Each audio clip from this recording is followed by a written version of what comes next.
My name is Tyler. This happened to me back in the summer after I graduated from high school.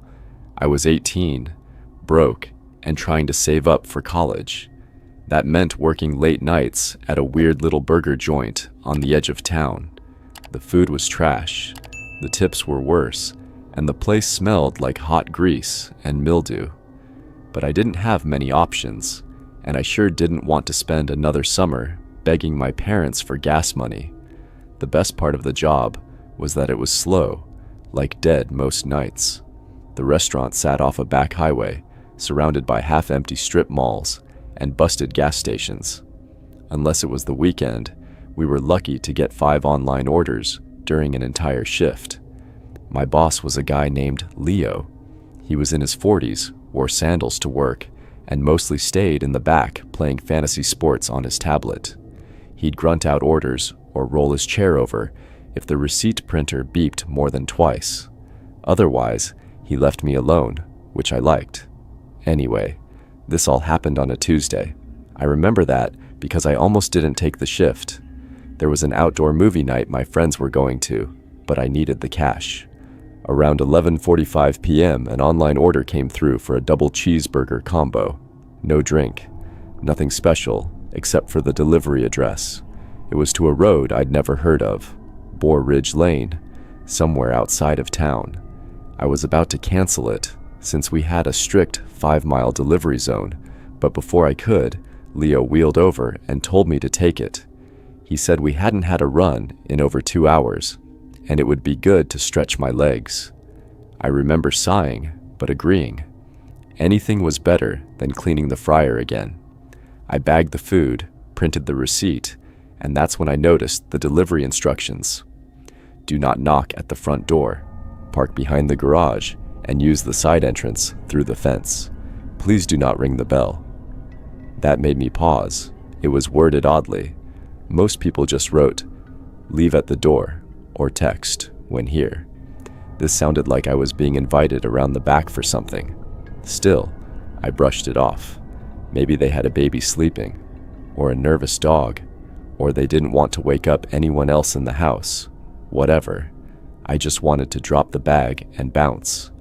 I punched the address into my phone and took off. The first part of the drive was boring and familiar, but as I got farther out, the roads narrowed and the houses got farther apart. By the time I reached Boar Ridge Lane, it was just a gravel loop through thick pine trees, no streetlights, and only 3 or 4 houses spaced a couple of 100 yards apart.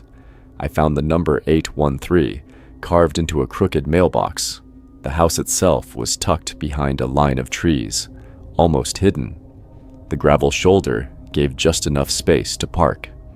Following the instructions, I walked along the side of the garage, passing a sagging chain-link fence and stepping through a rusted gate.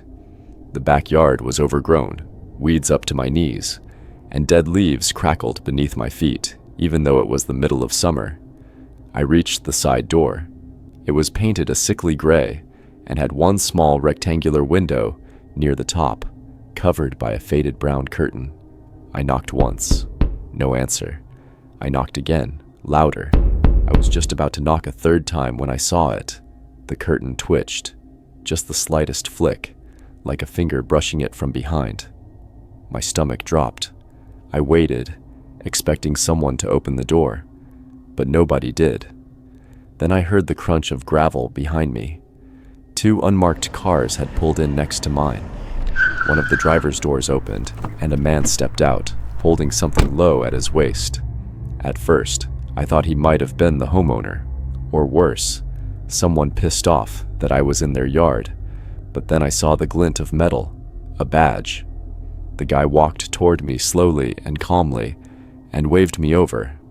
I didn't say anything, just nodded and moved down the path toward him, holding the bag of food like an idiot. He didn't introduce himself, didn't even ask what I was doing. He just said, "Get in your car and wait there." I did as he said. As I sat there trying not to freak out, more people appeared, 5 or 6 men in plain clothes. They moved like a unit, flashlights off, communicating only with hand gestures. They weren't approaching the house like cops trying to serve a warrant. They were sneaking. That's what scared me. These weren't patrol officers doing a wellness check. These were federal or undercover cops working a sting. I watched from the driver's seat as one of them crept up the same side path I had just taken. He reached for the door handle. When it didn't budge, he looked back and nodded at another guy behind him, who pulled something from a pouch. I didn't stick around to see what happened next. The first officer came back to my window.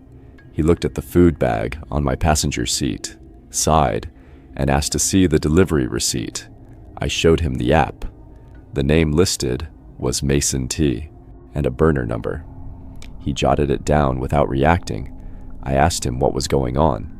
He just said, "Wrong place, wrong time. You need to leave now." I didn't argue. I put the car in drive and got out of there. Halfway back to the restaurant, I started shaking. My hands couldn't keep still on the wheel. All I could think about was what would have happened if those guys had shown up 5 minutes later. Or not at all. Who had been behind the curtain? Who orders food to a house under surveillance at midnight and then just watches from behind the glass? It didn't make any sense. I got back to the shop and tried explaining the situation to Leo, but he barely looked up from his tablet. He said, "As long as you didn't get arrested, I don't care. Start mopping." I didn't sleep that night. I kept picturing the twitch of the curtain. That motion wasn't random. It was intentional. It was someone watching me, maybe even waiting for something. If the police hadn't pulled in when they did, I don't know. The weirdest part was that the order wasn't canceled. It stayed awaiting delivery on my app for hours. The next day, it just disappeared. A few days later, I tried looking up the address out of curiosity. There was no news story, no arrests, nothing. Just a listing for an unoccupied rural home that had been in foreclosure for over a year. The house was supposed to be empty. I brought this up to one of my coworkers later, and he told me that Boar Ridge had been a dump site a few years earlier for a guy who got caught trafficking women through a fake food delivery business. I don't know how true that is. It could have just been a rumor. All I know is that I never took another delivery after dark again. I eventually quit the burger joint and left town for college. But even now, years later, I still think about that house, the curtain, the silence, the cop's face when he saw the address. Whatever was going on there, it wasn't just drugs or petty crime. It was something worse. And I was one knock away from walking right into it.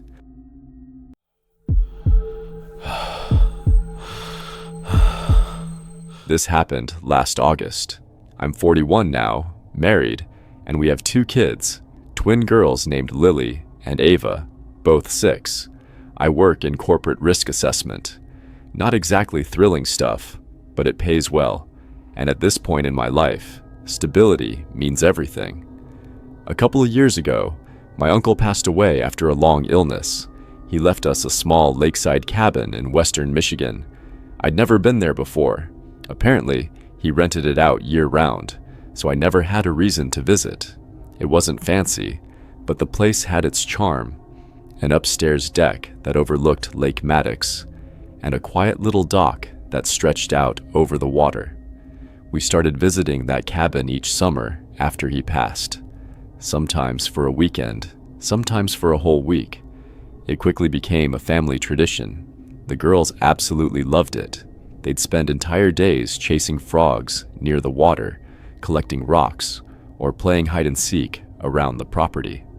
This story happened during one of those visits. We had booked out an entire week in mid-August, arriving on a Sunday and planning to leave Friday before the weekend tourists returned. It was a peaceful trip overall. I remember the night in question clearly. It was a Wednesday. The girls had passed out by 9 o'clock after a long day in the sun.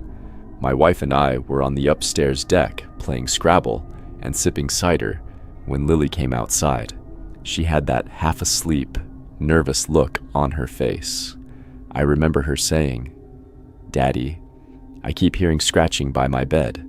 I looked over at my wife, stood up, and told her I'd go check it out. I honestly assumed it was just house settling noises. It's an old cabin, and wood creaks all the time, especially at night when it cools off.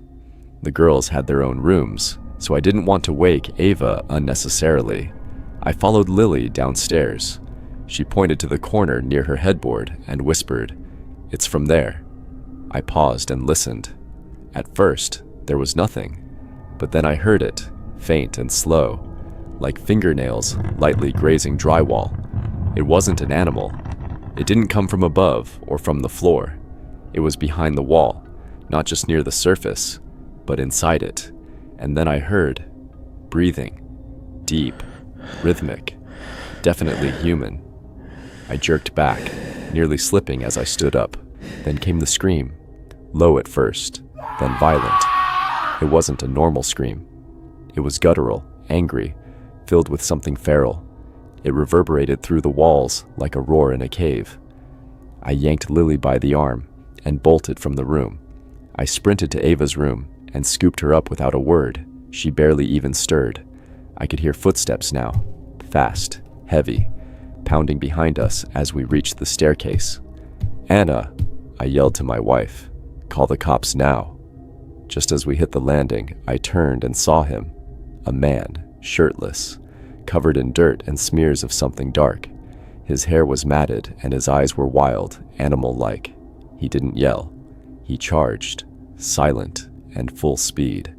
I slammed the deck door shut just as he reached it. The entire glass pane trembled under the impact. He howled and clawed at the glass, his hands leaving brown-red streaks across it. I couldn't tell if it was dirt, blood, or something worse. His eyes locked onto mine, and he started yelling things I can't repeat, the kind of stuff that sticks with you. I pressed my shoulder into the door, trying to keep it shut. My wife had the girls huddled in the corner, shielding them. He kept pounding, slamming, gnashing his teeth. My arms were shaking from the effort. He just wouldn't stop. Minutes passed. It felt like hours. Then I saw them. Red and blue lights cut across the trees from the driveway. 2 deputies burst into the cabin. One tackled the man from behind. The other pinned his legs as he thrashed and snarled like a cornered animal. It took both of them several minutes to subdue him. They hauled him out to the cruiser in handcuffs, still spitting and writhing like something feral. One of the officers turned to me and said, "He's lucky you weren't armed." The rest of the night was a blur. I spoke to the officers while the girls sat in the car with Anna. We searched the house together, trying to figure out how the guy got in. That's when they found it. A small, square opening hidden behind the water heater in the basement. It led into a tunnel-like crawl space, wide enough to crouch in and deep enough to move around freely. From there, it stretched to the other end of the house and connected to a false panel in Lily's closet, the very wall I had my ear to earlier. I never even knew it existed. Apparently, the man had discovered it sometime during the off-season. According to the detectives, he'd been living in the crawl space, undetected, for at least 2 months. He'd been watching us through tiny holes in the walls, stealing food, and even using our plumbing when we weren't home. They told us he referred to the place as his cabin and claimed we were invaders. His plan that night had been to reclaim what was his. That's all they shared with us. We never found out his name or what happened to him after that. We didn't stay the rest of the week. We packed up and left the next morning. I didn't want to risk my daughters seeing anything else, or worse, remembering that man's face. That winter, I hired a crew to seal off the crawl space entirely. They filled it with concrete and reinforced the paneling in the girls' closets. I also installed motion sensors, cameras, and deadbolts on every exterior door. We went back this year. It wasn't easy, but the girls wanted to.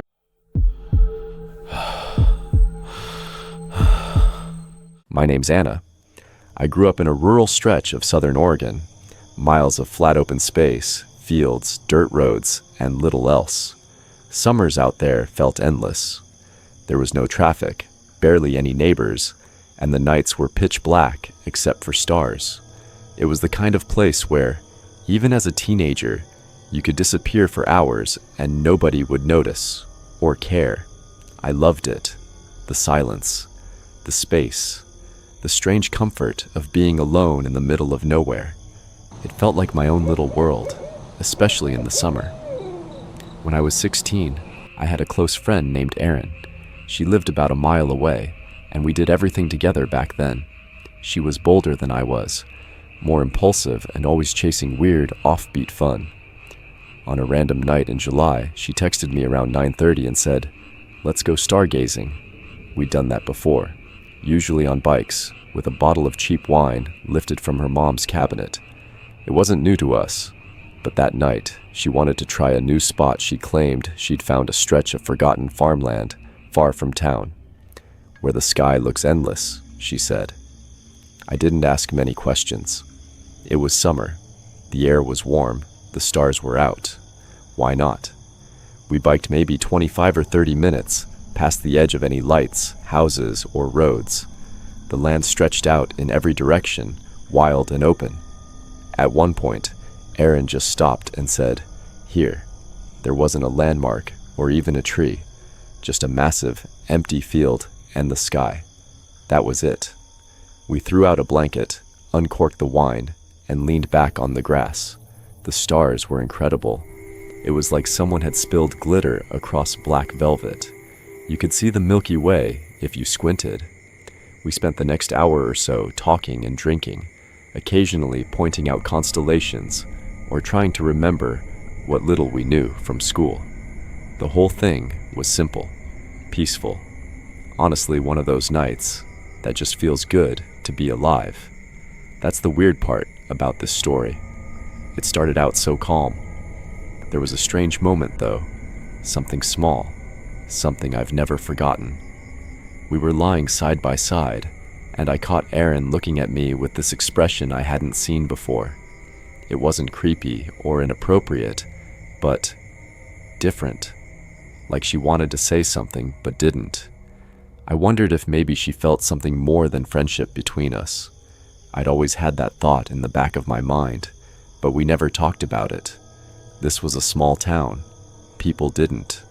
Whatever that moment was, it passed. She cracked a dumb joke. I laughed, and then she suddenly pointed and shouted, "Look!" A shooting star zipped across the sky, bright and fast. We both gasped. It was perfect timing. We made silent wishes. I don't remember mine. I doubt she remembers hers either. But we both felt like something special had happened. I closed my eyes for a few seconds, just 5 seconds maybe, to feel the breeze on my face. It was light and warm and gentle. When I opened my eyes, Erin was gone. Like, completely gone. Her bike was gone too. The blanket and mine were still there, untouched. But Erin, nothing. Not a sound, no voice, no rustling in the grass. Just gone. I sat up, expecting her to jump out and scare me. She was playful like that. I called her name, then louder. Then I stood up and spun around, shining my phone's flashlight into the grass, but there was nothing. The weird part? The air suddenly felt colder. The stars above looked a little dimmer. It was subtle, but it was like someone had turned the brightness down on the whole world. I looked at the time on my phone. 3 a.m. That was impossible. We'd left around 10 o'clock. We'd been drinking and chatting for maybe an hour. How had I lost 3 hours? I blinked. Maybe I dozed off, but I knew I hadn't. I felt fully conscious. I called Erin's number, twice, then 3 times. It rang, but she didn't pick up. I left her a message, then sent a text. "Where are you?" "This isn't funny." No reply. I started to panic. The field no longer felt peaceful. It felt wide and empty in the worst possible way, like something had cracked open and I was stuck inside it. I grabbed my bike and bolted. My legs pedaled faster than they ever had before. I didn't look behind me once. When I finally got home, I ran inside and locked the door. I barely slept that night. The next morning, I texted her again. I was still half convinced she was mad at me or pranking me, but instead, I got a message from her that made my stomach drop. "Where the hell did you go last night?" She said she had woken up at 3 a.m., alone, that I was gone. My bike was gone. Everything. She waited an hour and then left, assuming I'd gotten annoyed and taken off. I told her what I remembered, how she vanished. She said the same. We argued back and forth for a while, each trying to make sense of it, but our stories matched in reverse. We checked our phones. No missed calls. No texts. Nothing. It was like time bent and pulled us into two different versions of the same night. After that, we barely spoke about it again. Maybe we were too scared. Maybe we didn't want to believe something unexplainable had happened. But I know what I experienced, and I'm sure she does too. We never went stargazing again, and to this day, I still wonder what happened that summer night out in that field. I don't believe in ghosts, but I do believe that something can happen out there in the dark, something that doesn't care if you're ready to understand it.